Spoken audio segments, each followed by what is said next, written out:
guys, this is Eric the Kakapo, and today we're starting a new series where I talk about all the innovations and major breakthroughs and controversy about 3D printing.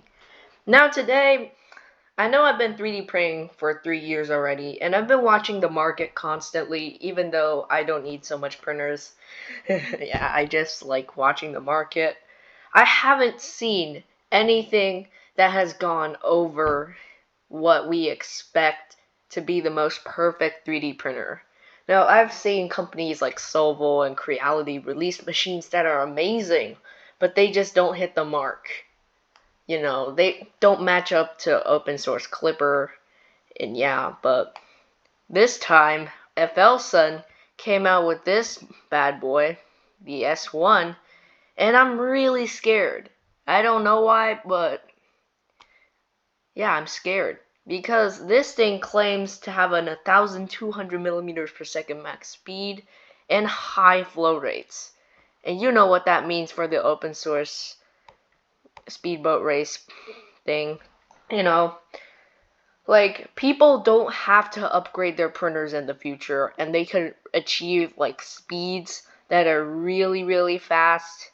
So it's just the speed in which these 3D printers are evolving at is crazy. And look at all of these features. It's insane. It's basically a Delta Bamboo Lab, but faster. Even Bamboo Lab, I think, will be scared when they see this. It's crazy. It's a crazy printer. I don't know what Flsun has been doing from after the time they released the V400, which was already really fast. But this is I think this is one of the first printers we'll see that can go to 1,000 millimeters per second. And there will definitely be more, like Core XY, Bedslingers. They'll all just surpass, you know, any of those fast speedboat race printers. Like, I feel like the 2470 will quiver under this, so. Anyways, I think that's it.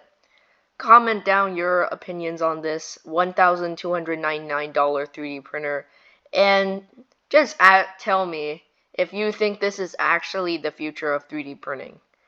Well, thanks guys for looking at this new Kakapo Industries series, and we'll see you later. Bye!